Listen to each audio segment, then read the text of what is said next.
Hello, ghosties. I'm Chance Lee, And I'm Amanda McAvoy. and this is That's So Gothic, a movie podcast about dreamers, deceivers, dungeons, and the damned. And Amanda, welcome to the headquarters of the human resistance. Good morning, Corey. Good morning, Michelle.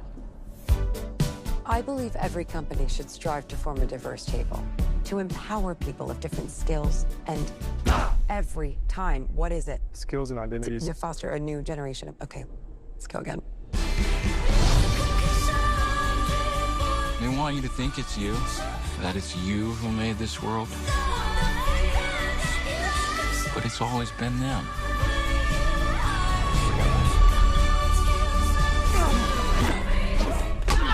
All we've lost, all that's been done to us, we're setting that right again. Greetings.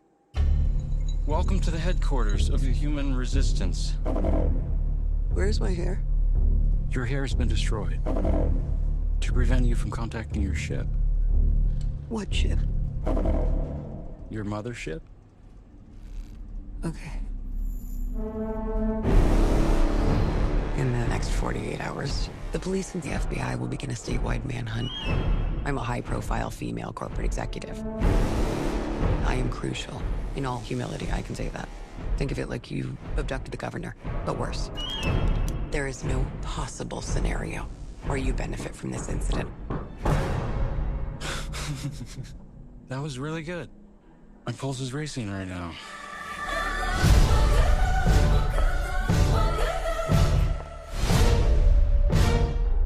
I've done a ton of research on this.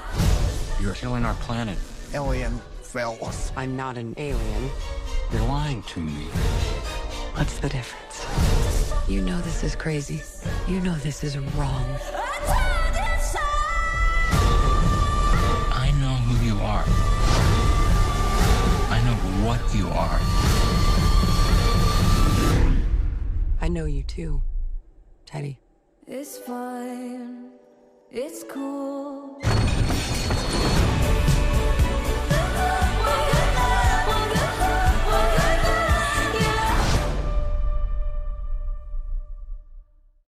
Released in 2025, Bugonia was directed by Yorgos Lanthimos. It was written by Will Tracy, and it's a remake of a Korean film called Save the Green Planet. Have you seen that? I have not. I'd never heard of it and didn't even know this was a remake when I watched it. Me neither. Yeah, I found out afterwards. It stars Emma Stone as Michelle, a pharmaceutical CEO, Jesse Plemons as Teddy, a man who believes Michelle is an alien, and Aidan Delbis as Don, Teddy's autistic cousin. And this is a story about conspiracy theorists who might actually be right. Mhm. So this movie made approximately $42 million against a reported $55 million budget. Oh, I read that this movie cost more to make than Poor Things, which is astonishing really? to me because this movie just feels like it was filmed in a basement. Yeah, absolutely. I I don't know haven't where the seen fuck Poor that money Things, went. but that feels much more Opulent. lush. Yeah, yes. Mhm. Oh, lush. That's a good word. So this movie has a neck and neck 88% critical tomato and 84% audience tomato. Wow. Just shocking to me. Robert Daniels for RogerEbert.com. He gave it 2.5 out of 4 stars. So kind of lukewarm. Okay. He says that the film questions who the monsters and tyrants are and what is tangibly human and emotionally alien. He says that this film is produced by Ari Aster, which I didn't realize, and that Oh, it invites obvious parallels with Eddington as a critique of the pandemic and the aftershocks that it's doling out.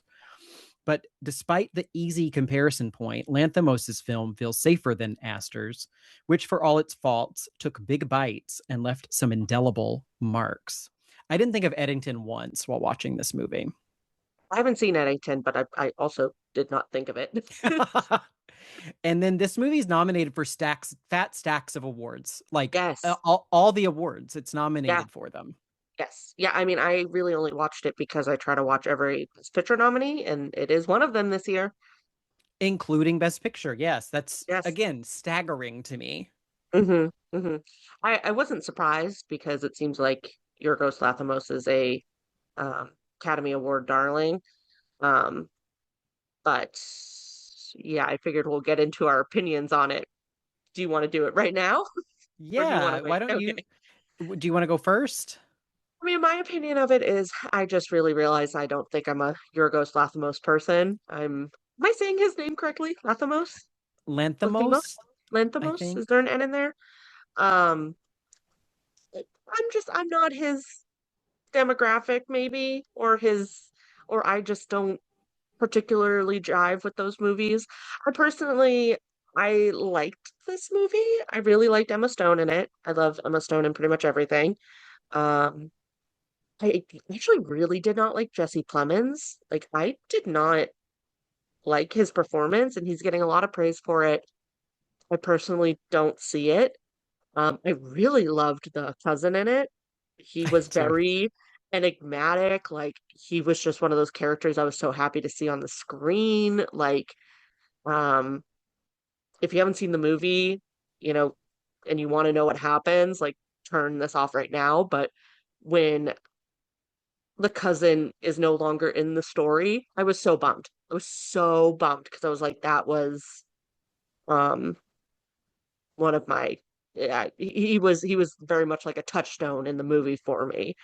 Um I we'll get into it more with the dungeon, but I liked the setting of this movie a lot. There was something about the house and the atmosphere I really enjoyed, but I don't know, can't put my finger on it. Um, but I guess my overall opinion is it was just okay. I wasn't crazy about it one way or the other. If I had to rank it I think I've seen eight of the Best Picture nominees now. It's probably going to fall somewhere in like that five spot. Um, so just kind of meh for me. Do you want to share your feelings with the class? I did not like this movie at all. I thought it was, worst of all, boring. Mm, I didn't care at all what was going to mhm. happen. As you mentioned, when the cousin shoots himself out of nowhere, that Yeah, comes out of nowhere. It nowhere. really just felt like an arbitrary plot device. We need to get this character out of the movie, and it was a cheap choice. Hmm. It's cheaply shocking, and it oversimplifies the movie that was already not very complex to Hmm. begin with. So I really hated that.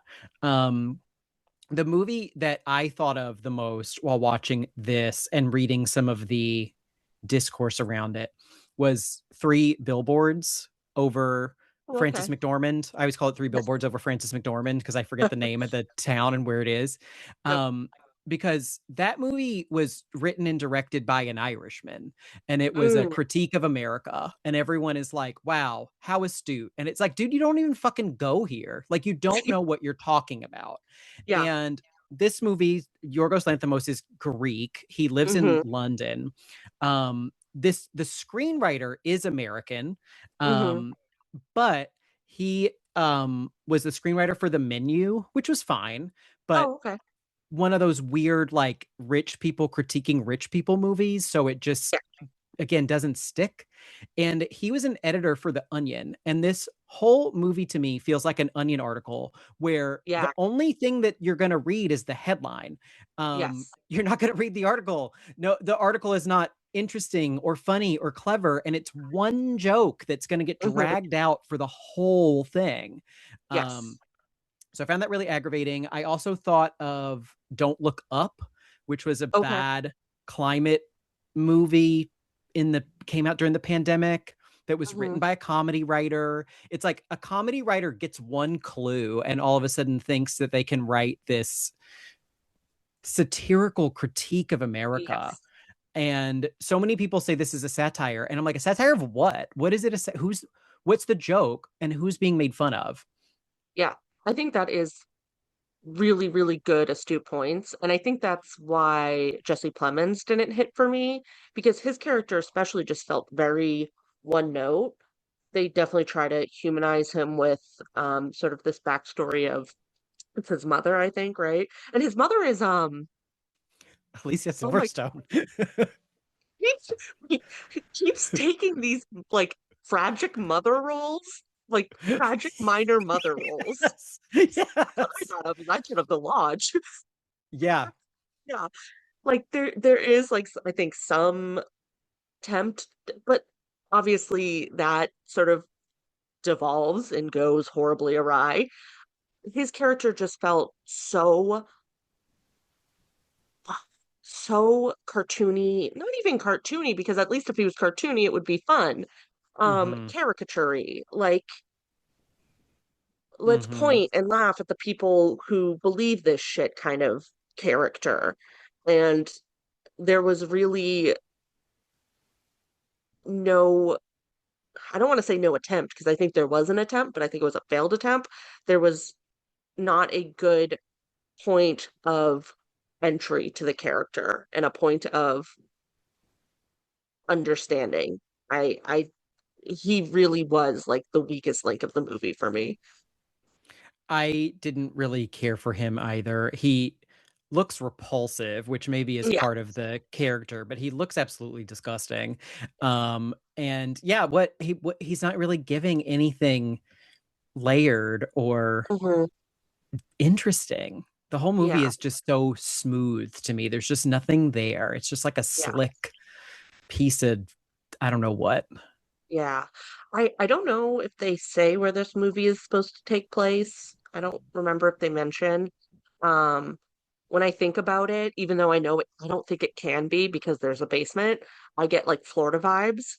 Um, and so to me, this movie is almost like a really way too long Florida man joke.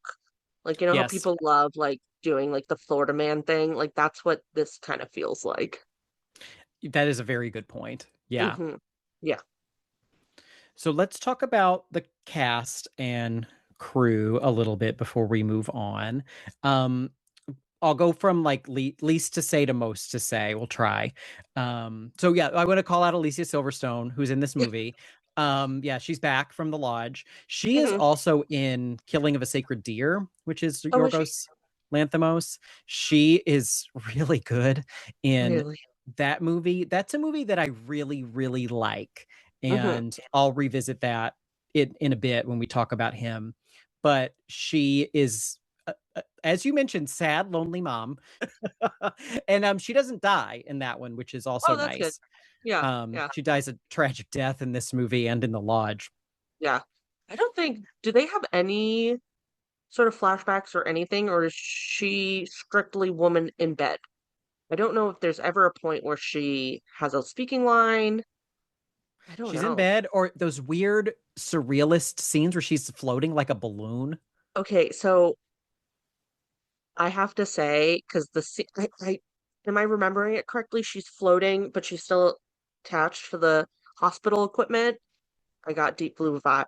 See, that just her Jesse Plemons is the shark dragging her. like on top of that. I got like Dune vibes because now like so the whole thing they couldn't take it seriously. If Stellan Um, Skarsgård isn't available for Dune 3, cast Alicia Silverstone. won't be able to tell the difference. Uh, but, yeah, she's sad mom in bed. Sad mom in bed. Nothing else to say Mm. about her character. We talked about Jesse Plemons a bit back in Yeah. Power the Dog, which is Yep. a good performance. I liked Yes. him in that movie. Um, he is in this movie, as we said, looking gross and not doing much. Yeah. Yeah. And I know that it's probably what they wanted with the character, so I'm not going to knock him for this so much, but it's the character just comes off that very like self-important vibe that, very, and I think that's my problem though, is it's always at 100% self-important. Like he never, Mm, as far as I can remember, he never has moments of sort of clarity or something clicking. And that's the Mm-hmm. thing is I feel like with a character like that, you kind of need some moments of grounded reality to make it more Mm-hmm. believable. And I could be wrong, I could be misremembering, but I feel like he doesn't have any of that. No, it's pretty. He has one goal Hmm. through the whole Yes. movie. Yeah. Yeah. Very simple plot structure. Hmm. But yeah, like you said, I think I mean he's delivering the performance that Lanthimos wants for sure. Yeah. Yeah. I They agree. they worked together. I'll talk about that when we talk about Yorgos Lanthimos. Mm. We welcome Emma Stone to the podcast. I don't think we've talked about Emma Stone before. I don't think we've had to, no. So yeah, she's in this movie. Yeah. I normally really like her. Yeah. I had a friend who said, I said, "Did you see Bugonia?" And he said, "No." He said, "I just don't have any patience for a movie where Emma Stone does something weird with her hair because I just know it's going to be a big commitment." And I'm like, "Yep, fair." Fair. Fair. I Yeah. mean, I love Emma Stone. I think she's really great in this role. I think she has the benefit of her appearance in this role. Her eyeballs are just so fucking enormous. They're just so huge with her shaved head. And it makes her, especially at the end, like, I think my favorite part of the movie is the end where she kind of like semi escapes and you don't really know quite yet. I mean, you might have known because you didn't find a lot of this movie surprising, but like you're not 100% sure yet if she's like acting the character. Anyways, she comes off as very like intense and creepy just with her big old fucking eyeballs. So I really, really enjoyed that. I think Emma Stone for me is like very much the saving grace of this movie. Um, but I really like her. The visuals are really nice. I like they put that weird lotion all over her. It kind of Yeah. looks like the zinc cream that Yes, like the lifeguards Callum. wear. Yeah. Yeah. Yeah. And gives her skin that weird metallic pallor to it that Yes. visually it looks great. I feel like if I watched the movie on mute, I might have enjoyed it. All of Yes. my problems are with the script and the story. That's fair. Yeah. But no, she's great. I really like Cruella. Did you see Cruella? I That's one of those movies. I feel like there's like a joke online where there are some movies that you've seen because you've seen 1,000 clips of it, like through Instagram. It's one of those movies for me. I do think I've pretty much watched the entirety at this point. I've gotten so many clips on Instagram. I love Um, that. but yeah, I like what I've seen.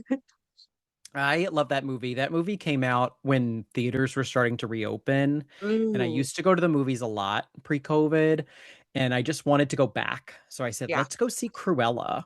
And Hmm. I do not like Disney. I don't like these live action remakes of movies I already don't like. Yeah. And so I just was expecting to hate it. But at least I could look at Emma Stone and Yeah. fabulous gowns. I fucking loved that movie. I think it's so good. And she's phenomenal in it. She's Yeah. giving top quality Oscar winning performance in Mhm. Cruella. So I heard they're doing a sequel, but I don't know where that Really has interesting. landed. I would love to see her reprise the role. Yes. Interesting. So we have, last but not least, our director, Greek man, Yorgos Lanthimos. Hmm. Um, so I first learned about him when The Lobster came out. Right. Did you see The Lobster? The Lobster is the only other Yorgos Lanthimos movies I've seen. So yes, I have. Gotcha. I really liked The Lobster. I liked the Mhm. first part of The Lobster. I like The Lobster until they Yes. leave the hotel. Yes, I agree. I agree very strongly. Um, I like The Lobster. Colin Farrell is the lead in that, right? Correct? Yes, I loved his performance in it. One of my favorite movie scenes of all time is when he kicks the child. So that movie will always have a very special spot in my heart. I really like, yeah, I think that movie's very bold, Yes. um, and very enjoyable. Hmm. And it has this style that he's drifted away from a bit where everybody kind of speaks in monotone. Um, Yeah. like this movie, Bugonia, still feels flat, but they're not speaking in that flat tone. Yeah, that's a good point. And I really like Killing of a Sacred Deer, which came out Mm, after The Lobster. I mm, fucking love that movie. It's very similar to The Lobster where they talk in the weird deadpan. yeah. Colin Farrell is back. Yep. It has Nicole Kidman. Right. Yes. Um, it's Sabrina Carpenter's ex. Are they still together? Are they not? Oh, Barry Barry. Cogan? They are separated. Yeah. Okay. So Yeah. yeah, the ex Mr. Sabrina Carpenter, even though they were never Yes. married. Yeah. He's in that movie. He's fantastic. Mm, Um, it's very weird. It's almost like I don't know if magical realism is the right word, but there's shit that okay. happens that shouldn't happen, similar to The Right. Lobster. And I feel like that's a really good jam for him. But then he did The Favorite, where Okay. he met Emma Stone, Mm-hmm. Rachel Weisz, and Olivia Colman. Mm-hmm. Wow, we've talked about all of them. Wow. Oh my goodness, we have. That's Wow. fantastic. Um, I wonder The Favorite might be a little gothic, but I liked it. That movie was like Oscar, like the Oscars jizzed all over that movie. Yes. They glazed The Favorite, as the Yes. guys say these days. Yes, Um, definitely. and I was like, I liked it, but I Yeah. didn't like it as much as his other movies. Mm, Poor Things, I fucking hated. I yeah. hated that more than this movie. Wow, really? My This movie, I goodness. just didn't care. But Poor Things, Yes. I like viscerally, Hate it. angrily hated. Interesting. I feel like I would like The Favorite. I think that's actually the next movie I'll watch of his, if I watch any. It's so funny because I feel like in theory I would love Poor Thing. So I'm interested to watch it. I will watch it eventually because that has Willem Dafoe, um, who is my all-star. Um, so I'm very interested. Now, was Poor Things, did that come out? And then what was he has like the other newer one with, Kinds of Kindness. and that one I was really interested in because it's like different stories, right? It's almost like mini Mm-hmm. movies. And I thought, and, feel free to tell me if this assumption is wrong so I know what I'm getting into if I watch it.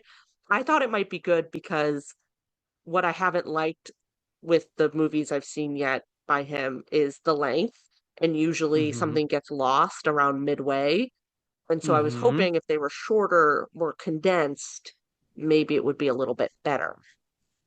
So I literally just watched that movie Yeah. because I had this theory. So I was looking and I was like, the Lanthimos movies that I don't like are the Mhm. ones that he didn't write. So Oh, he didn't write The Favorite, he didn't write Poor Things, and he didn't write Bugonia. okay. Oddly, the writer of Poor Things also wrote Cruella. There's a lot of like creative in like entanglements, Homogeny. Yeah. yeah, in these movies. So but I hadn't seen Kinds of Kindness, and he did Mhm. write Kinds of Kindness. So I was like, let me test my theory and watch it. I don't know how I feel about it. I didn't I was not bored, Okay. and I didn't hate it. Oh, Um good. it sounds like faint praise, but Yeah. I do kind of want to watch it again. Okay. Um it is very interesting, I think. Mm, And I think if I try to go into it knowing that it's not really going to say anything or make sense, um, then I might enjoy it more okay. for what it is, Interesting. which is almost just like a curiosity. Um, Oh. the stories are fucking weird. They're much more similar to something like Killing of a Sacred Deer, which I Hmm. appreciated. But it has Willem Dafoe in it. Oh, I didn't know he was in that. Oh, Yeah, Jesse very Plemons, exciting. Emma Stone, Willem Dafoe. They're Hmm. in, and Margaret Qualley are in Really? all three of Okay. these films, along with Hong Chow is in Mm. it as well. She's was in The Menu. Again, there's all Oh, these yeah. entanglements. But they play like similar but different characters in each one, Okay. and the stories are not linked in any way, shape, or form. Okay. Although there are some common like visual motifs, um, Interesting. and like echoes of something. Like one character dreams they're stuck at the bottom of a pool in one of the Mm. movies, and another one has a scene involving a pool. Interesting. Okay. So I that like type of that. thing. Yeah. And yeah, you can watch it and just like after each movie, there's credits. Like Oh, it wow. as if it's over. So you can like pause. You could watch it in Yeah. 3 sittings if you wanted to, and it flows pretty nicely that way. That's really fun because I feel like more movies should be like that. I had a phone call the other day. A gentleman called me at the library and he had just seen Crime 101 with Okay. his granddaughter. And Okay. he said, it's a good movie, but I think it should have been an hour and a half. And I said, sir, agreed. I haven't even seen the movie and I agree with you. I said, I think more movies need to be shorter. So I very much like the idea of a movie being segmented that way. You don't get tired of it. Yeah. Yes. It You kind of know, and gets it, to the point where there's nothing else to do with the concept right. and it just stops. Yeah. Right. And that could be like a commentary on the attention economy right now, but it's also a commentary on I'm busy and I don't want to watch a movie for 3 hours and not have a good place to take a break. It reminded me there's other movies similar to that where they're really fucking long, but they're Mm, made up of little stories. mm, There's Lars von Trier's Nymphomaniac mm, and Todd Solondz's Wiener Dog. I love Wiener Dog. mm. Um and they feel like it's like the director's greatest hits. Like there's echoes of their other movies in this Okay. movie. Like there's a hospital scene in Kinds of Kindness that feels like it is taken right out of Killing of a Sacred Deer, but just with two different Mm, actors in it. Like the framing, if you told me they shot it on the same set, I would have believed you. I'd have to go back. It's right. probably totally different, but Yeah. it did give that vibe. And so it Interesting. just kind of like it's kind of like his yeah, it's like a medley. It's like Yeah. I don't know, he's going on tour and this is a medley of his greatest hits. Right. Right. So it's kind of fun. Hmm, interesting. I'm more intrigued to actually watch that one now. And I think it helps that it doesn't really say anything because these Mm, movies where the script is trying to say something like this one, right. this is a Begonia Yes. podcast. Yeah. It doesn't say anything interesting. I still Yeah. like it's trying and I think a lot of my responses to the praise were again people are saying it's this brilliant satire and I'm like but what who are we making fun of like Right. the people who don't have good information literacy and are like driving themselves crazy and chemically castrating themselves because they believe in these theories like Right. is that who we're making Yeah. fun of like I don't understand. Yeah. Yeah. Yeah. And I think that's, I said it before. I think that's my problem with the movie is I don't like the treatment of sin- it's a very tricky topic. I think on a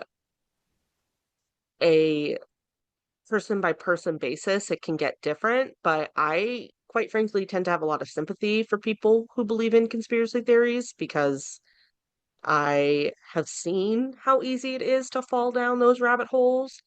And the people who I would like to see satirized and taken down pegs are the larger organizations, creators, and governments who are promoting that.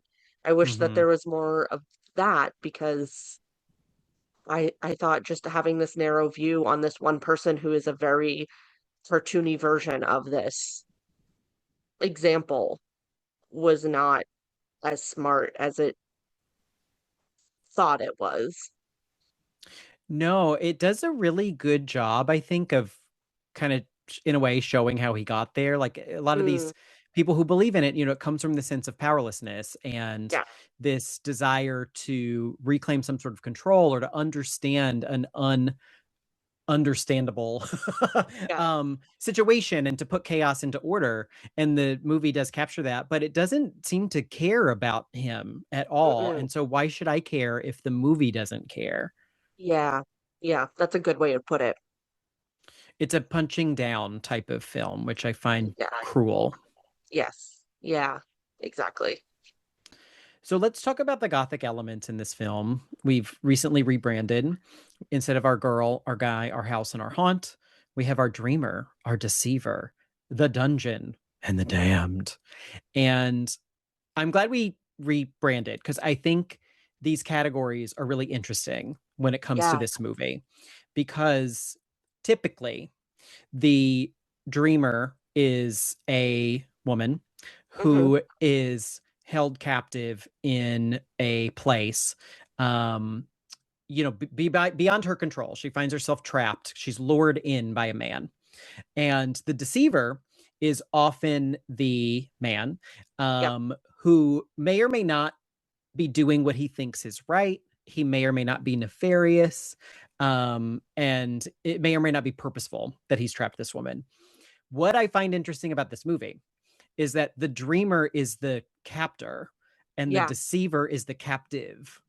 Yes. Yeah. I think the rebranding, the changing of the terms really came, like you said, like at a good time. Um, because absolutely, like I do not think of, especially the term dreamer, I would not think of Emma Stone's character in that way, but absolutely as Jesse Plemons or his Mm-hmm. cousin. Like they are the dreamers. They're the fanatics, they have this fantasy in their head that, spoiler alert, isn't a fantasy, but like can roll my eyes at that. But um yeah, absolutely. It's a funny power shift that we don't usually see a lot. So I did think that was creative. Hmm. The You don't know that while watching the movie because, as you've mentioned, the movie does not reveal that she's an alien until the end. I had no idea if she was going to be an alien or not. I don't know if I said this already, but I didn't care either way. I was like, Yeah, if she's an alien, who cares? If she's not an alien, who the fuck cares? Like, yeah, if something interesting happens, I'll be shocked. yes, But that either one would have been just kind of like a sad little yeah, at the end of this movie. yeah. I did genuinely get a laugh out of though the cutting of her hair and the putting the lotion on her skin actually worked, and her not being able to communicate with you. I genuinely I was like, that's funny. It is funny how right they are. Yes, yeah. Um, but yeah, she is this, captive, and she is powerless. I mean, he is making her powerless. Um, but in a meta scheme, he's really the one under the microscope. Mm-hmm. He keeps her in his dungeon, which is his Hmm. basement. Yep. Um, the movie, again, despite being this commentary on America, was shot in England. Um, Really? which I think the like rolling countryside kind of makes sense when you you think I'm like, yeah, Mm, it does kind of look like England, doesn't it? yeah. And I think the basement was just a set. Wow. I hope England feels really good about the fact that I thought this could be Florida. So, New England. I maybe someone from England can tell us like what is the Florida of England? Like, Uh, where's the place in England where everyone's like, oh God, it like when something really fucking nuts happens on the news, they're yes. like, did it happen in blank? Yes. I feel like there's definitely a place like that. Like Mm-hmm. that's where all of the those I can't remember, there's like a term for it, but the girls who have the really, really dark eyebrows and are always like chewing gum, like talking with an accent like this, like kind of Cockney. I don't know. It's Mm-hmm. wherever they are. Um, yeah, no, I got Florida vibes from this, especially because the Florida I know, I will say, I have family in Florida and I grew up going to visit them a lot. They live in like central farmland Florida. They actually live further from the beach than I did in Massachusetts. Yeah. Um, so like this would be the Florida that I think of is like the green, nothing happening. Every house is 1,000 miles apart, like kind of Florida. Very bleak. Like, Hmm. imagine living in Florida and not near the stuff that's actually good Yes. about it. Yeah. Oh yeah, they lived hours away from like Disney and stuff. It's like, why even bother? How did You they get still have there? gators, you still have disgusting bugs all the time. What the hell? Um, Lots of rain. Yeah, Mm, yeah, it's gross, yeah, swampy. swampy. But I did really like the house in this movie. There's something about the house that I just found really satisfyingly realistic. Um, I again, I can't even put my finger on it. I feel like whoever did the set design like just nailed it. I agree. It felt very lived in and Hmm. real and like a type of house guys of this income level who are struggling would would look like. Hmm. We have our we don't I don't know if we've ever talked about aliens on the podcast before. This is our first time, I think, to talk about aliens. We haven't talked about Signs yet, have we? No. Yeah. Yeah, so actually Signs is a good companion movie, I feel like, to this. I It's, That's true because they end yeah. up being right at the end with Yes. the Abigail Breslin's glasses of water and everything. Yes. Yeah, this is just a Signs remake. Um yeah, I don't think we have talked about aliens. I I don't have much to say about aliens. I don't either. No, I really don't. And I don't think we've ever really had an ecological. Have we talked about any movie that sort of deals with like an ecological crisis, like the, because I feel like maybe the actual like, you know, um, terror of this movie is that like impending doom feeling of global Mm-hmm. warming. If you wanted to get like Mm-hmm. really sad and pressing about it, Mm-hmm. um, Monsanto, that could be Yeah. our haunt because there's definitely like that bee um connection. Yeah, it has a lot of enemies working in it.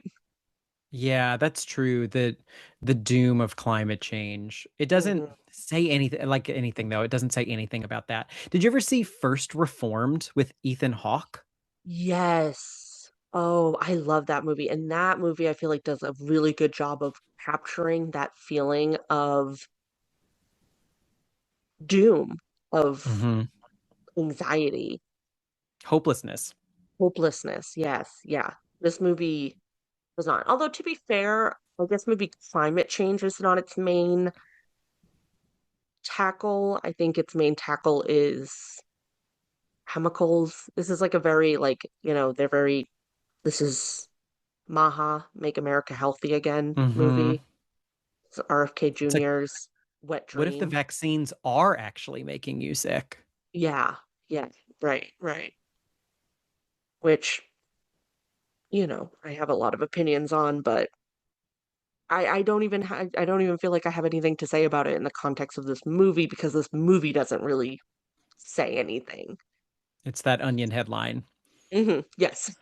And the aliens, when you we see, so we kind of, I guess we see aliens at the end. It's just Emma Stone in a fucking weird fur coat. It's like she skinned the Muppet that goes mana mana do do do do do and put it on. Yes. Yeah. Definitely. So they all look human, but just in weird coats. And Yes. then she does some sort of alien magic, and all of humanity instantly dies, but nothing else does. Yeah. Yeah. I think she just gets rid of people. And are we supposed to believe that the world is also flat because they have a flat Earth Oh, do on the they? spaceship? Yeah. That's funny. That's So it's just like again, what if the Earth is actually flat? Yeah. Right. Conspiracy theorists are so stupid. There's another movie that this reminded me of from the ending, which is this Greg Araki movie called Kaboom, Mm. from I don't know 2010. It's not very good, but it's similar. It's about this horny college student who's having these weird visions, I think, and then there's all these conspiracies, and he's Mm. seeing like weird guy with a suitcase or whatever. By the end of the movie, it turns out the conspiracies are true, and there's a button that if you press it, it will end the world. Oh. And at the end of the movie, they press the button, and the world blows up, and the movie's over. Mm. And so the ending of this movie reminded me of that one as well. This just kind of nihilistic, like the conspiracies are right, and we're all doomed. Kaboom! Right. Yeah. So much fun. I love watching that in a movie. I know. At least Kaboom attempts to have fun along the way. This movie Yes, is no fun. it's no fun. No fun. People love not having fun at the movies, though, these Yeah, days. and those are definitely the movies that get nominated. Like, quick side note, like I did not have, I mean, I had fun watching like Hamnet. Hamnet's my top pick for Best Picture. I adored, loved that movie. But I've never cried so much watching a movie before. Um, and that is like a movie that does emotion well and actually makes the audience feel something. And I know they're completely different, but I just wanted to say that so like it's clear that I don't hate this movie because it's trying to say something serious. I hate this movie because it's failing at that. I think it fails at a lot of things. Yeah. Yeah. Does it fail at being gothic after we've talked about this? Is it gothic, gothish, or no gothic? I guess I would give it like a goth-ish. I really liked, how it fit into our sort of new categories or new definitions. I feel like for that, it should be given a little bit of credit. I'll give it like a gothish. I will agree. I think if we were still doing Girl Guy House and Haunt, I would Mm, probably not, I don't know if I would have approached it the same way or realized the kind of flip flop hmm in the roles and would have said it's not gothic. I think aliens are so not gothic to me. Yeah, I Um, agree. but yeah, I do think it is goth-ish because of the otherwise structure, yeah, of someone being held captive in a basement. There's something just like inherently gothic about that. And in Right. the American Gothic, fear of the outside world, fear of what's Mm, out there, and trying to make sense of the chaos, beyond the tree line in right. Florida, what's happening out there. Florida. Oh God. Florida is The gothic. I used to read Gawker a lot when it was live, hmm and whenever there'd be an article about Florida, I always looked forward to someone posting the gif of Bugs Bunny sawing off Florida and then it floats out into the sea. Like Yep. Yep. saw that gif so many times. Yes. Yeah, the Bugs Bunny saws off, in the Bugonia movie poster, like floats off into the sea. Like that's Yes. how I feel about this. That's a good way to look at it. Are there any memorable scenes you wanted to discuss? Honestly, no. I thought the addition of the cop was really strange. And he's like a pretty famous, I think, stand-up comedian. So I thought he would bring some fun to the movie. Um, and he didn't. So that was a bummer. Um, His character is so weird because he's played like comic relief, but it's also heavily implied that he sexually molested the Jesse Plemons character when he was a yeah, child. yeah, And it's like, what the fuck is this doing here? right. Yeah, Stavros Halkias. Very Greek name. Um, but yeah, I think he's like a stand-up comedian. So I was disappointed in whatever they were doing with him. Um, but besides that, I don't think I have anything else I need to mention. What about you? Nope. Nothing. Yep. Nope, put a pin in it. Nope. The end. Yep, perfect. Well, what else have you been watching or enjoying lately? I just finished a book. You might have heard of this author, Simone St. James. Simone St. James. I always want to call her Simone St. John, but that is not her name. She's written a good amount of books now.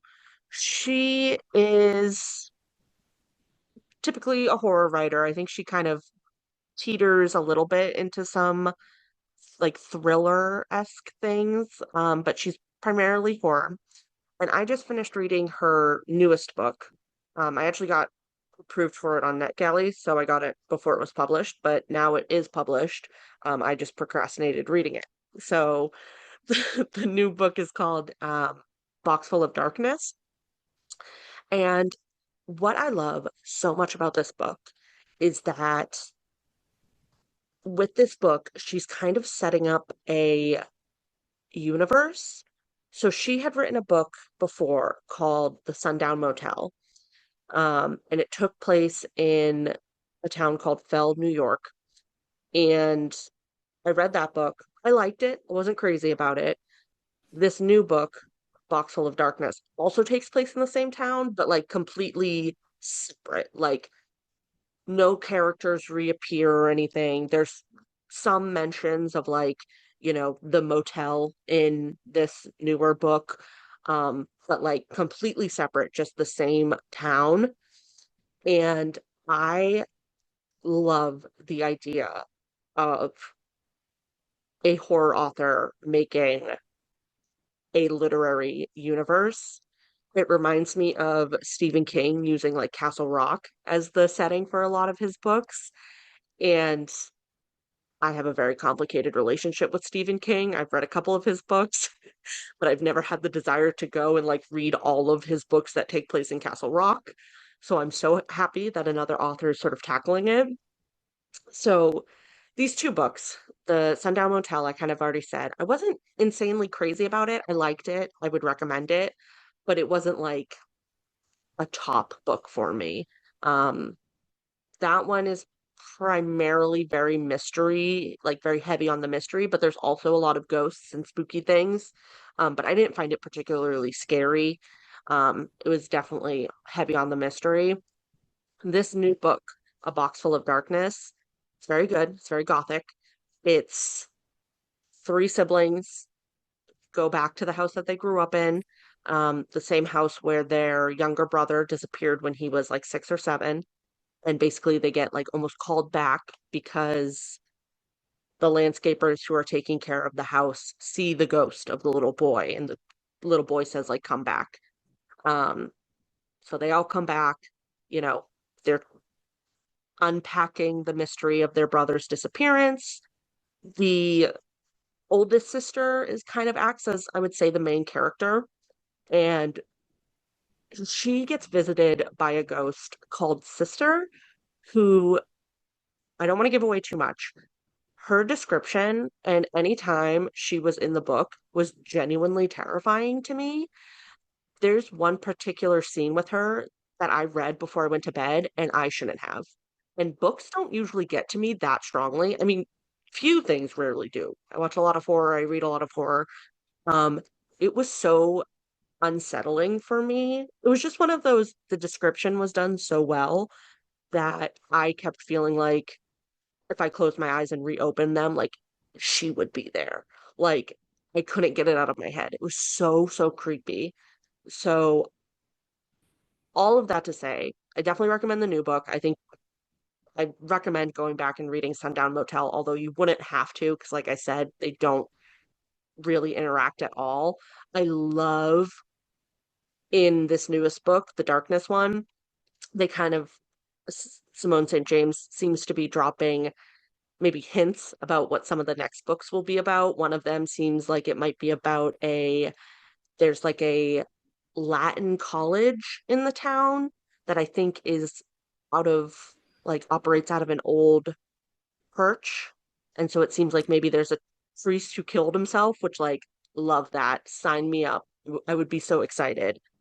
Um yeah, and I really love the idea of a modern horror writer sort of taking on this creating a literary universe thing. I'm someone who loves watching movies in a similar universe or watching series of movies, but I never, ever, ever read book series. I just cannot finish them for whatever reason.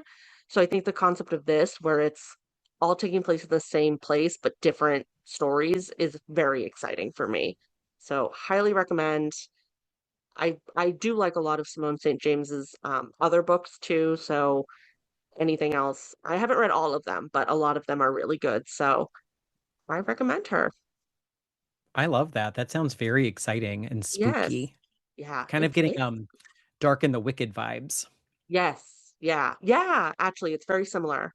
And the author also posted, which I love that she did because um I don't know if I've ever really talked about it. I have a really hard time visualizing um people or places when they're described. I think there's Mm, technically a term for it, but like I could read a book where someone describes a person, hair color, eye color, everything, and it's still hard for me to put all those details in my head and visualize someone.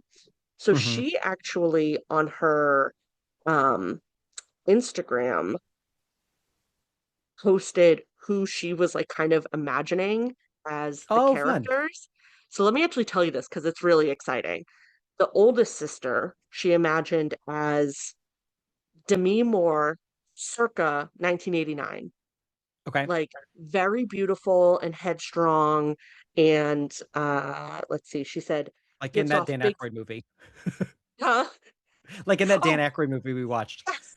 Yes. Yeah, picture her specifically in the book as the oldest sister. The brother, who is supposed to be like dangerously handsome, has a girl a week, he's is supposed to be like a Jacob Elordi. Tall, he was a swimmer in high school, you know, handsome. And then the youngest sister, who is a model, she was based off of Eva Green. Yeah. So definitely recommend. I love that. Somebody should put Demi Moore and Ava Green in the movie as relatives. Honestly, yeah, I love their vibe together. That would be so good. I also can't picture people or places or anything. Mhm. And so I do love that. I used to like watching the movie or the show or whatever first, and then reading the book because it's weird. I can't picture people, but I can like remember what they look like. I don't know Yes. if that makes Yeah. sense, but if I've seen a movie and the character was played by like George Clooney or whatever, it's like, okay, Mhm. I know what George Clooney looks like and it helps me understand the book a little better. Yes. Yeah. I'm the same way. I like looking up the few fantasy books I've read. I've like had to look up like fan art of the characters or the places to give me a better idea because otherwise I'm lost. That's true. I don't really connect with fantasy for that same reason. All the world building is wasted on me. Yes. Yeah. Yeah. But yeah, so that is my recommendation. I'm really excited to see the next book in that Fell New York universe. And yeah. So what have you been enjoying? I've just been playing a lot of Pokemon. It's the 30th Yep. anniversary of Pokemon. Yes. Who's your favorite Pokemon? Ever? Oh geez. Um, I don't know. My brother's favorite Pokemon is Coco, and I do like Coco because he has a gigantic mouth. I've always really loved that. Um, Sentimentally, my favorite Pokemon might be Togepi because I was a big Misty fan growing up. But I love Swablu. I don't know. That's all I've got. Those are very solid choices. Thank you. Thank you.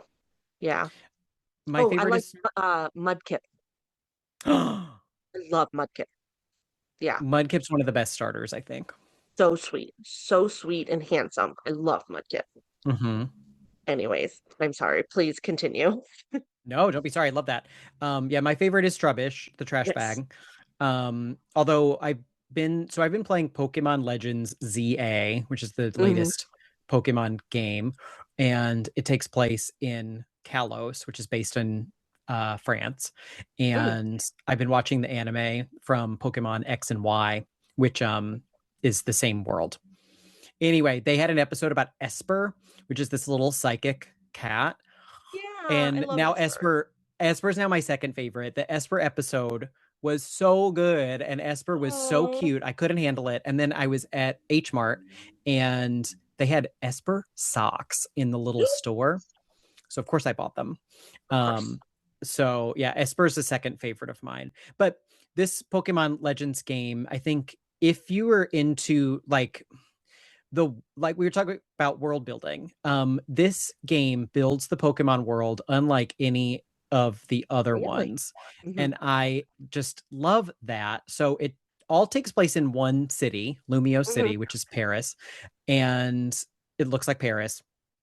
I think I don't know what the fan consensus is. I think people are a little lukewarm on the game, and a lot of Hmm. people don't like that it takes place in one location, which is maybe fair, but for just the sheer world building, it's fascinating because so you can run around the city and there's so many people and they all have a little word bubble over their head where they're saying something.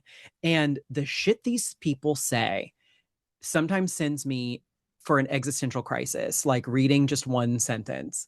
Yeah. Like there's just whoever wrote the dialogue for these NPCs is an absolute genius.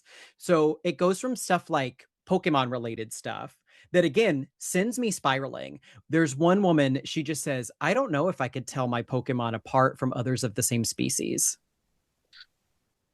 That is very fair. And it's like, yeah. And then Yeah. one of them says, isn't it weird how we can throw a Pokeball with a 200-pound Pokemon in it?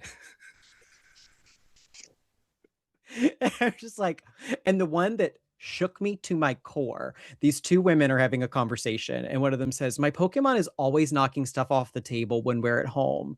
And the other one says, you let them out of their ball when you're at home.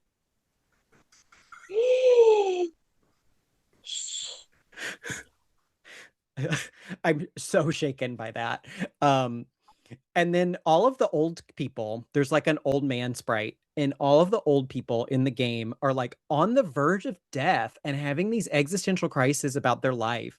Like one of the guys just says, can I remember what my childhood dream was? And that's all he says. And I just like had to put down the controller. Like spiral for a minute. I was just like, oh my God. So I find that part of the game really fascinating and Uh-huh. deep and layered. The way it does this world building and is philosophical in a way. Yeah. And then as a Very Pokemon French. game, there it's you're right. It is very French. Yeah. Um, and there's a lot of quests that just are about building a world around the Pokemon. So there's a Pokemon called Fido. He's a little dog made out of bagels. Hmm. He's really cute. And there's a quest where your whole goal is just to walk Fido around the block. And so the way the dog runs is so funny. He's animated so cute. And then stuff keeps happening. Someone's like, can I pet your Fido? And you have these interactions that you have when you're walking a dog. So Yeah. like another dog Pokemon runs up and they almost get in a fight, but then they become friends and they sniff Yeah. and they love each other. Like you just have these interactions with them. And it's just really, really well done, I Yeah. think, as just a sheer world building of this world that frankly doesn't make any sense. But it's still fun to visit. So I'm enjoying that. That's so lovely. How are you playing it? What console is it Oh, on? great question. So that is available on the Nintendo Switch and the Nintendo Switch 2. Good to know. All right, lovely. Also, I looked up a picture of Fido, and I think that might be my new favorite Pokemon in the whole wide world. He's so cute. You need to try to find a video of him running in ZA because he just Oh my goodness. wobbles. Like all his Appar- little rolls wobble. Apparently, he has useful yeast contained in his breath. I love It's that. he's supposed to smell like yeast, which I love. Um, I am obsessed. and at some point, you and the listeners should just look up like Pokemon Legends Litwick jump scare. I Oh, I like Litwick. screamed. I Really? screamed. The way it's like the better jump scares than most horror movies. And the fact that it's a fucking Litwick, I screamed and then I laughed uncontrollably because a fucking That's Litwick made me so funny. scream.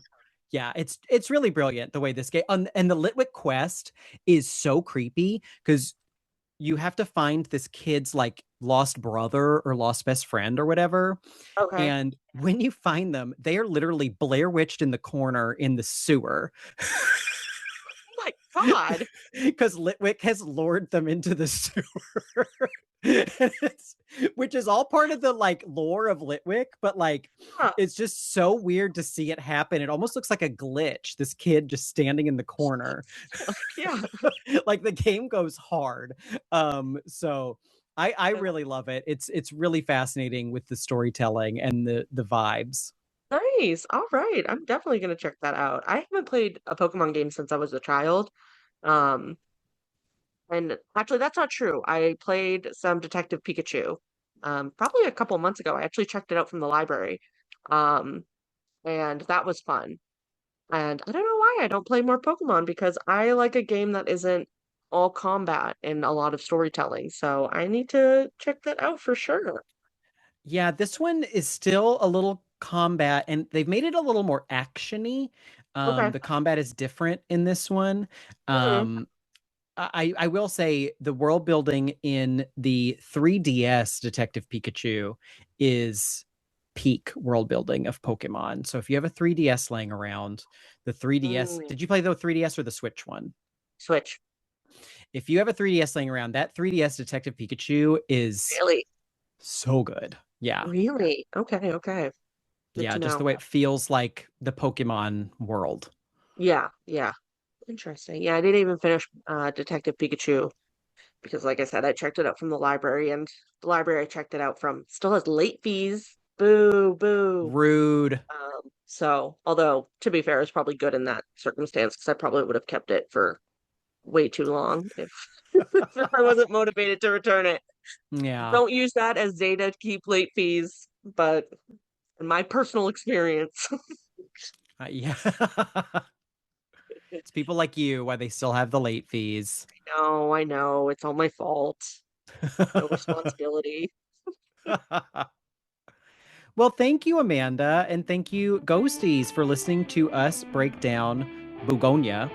Please subscribe wherever you get your podcasts. You can rate and review us on Apple Podcasts or Spotify. We're on YouTube. You can leave us a like. We're everywhere. Everywhere fine and not so fine podcasts are streamed. And you can share us with a friend, we hope. But until next time, stay ghosty. Boo bye. Bye.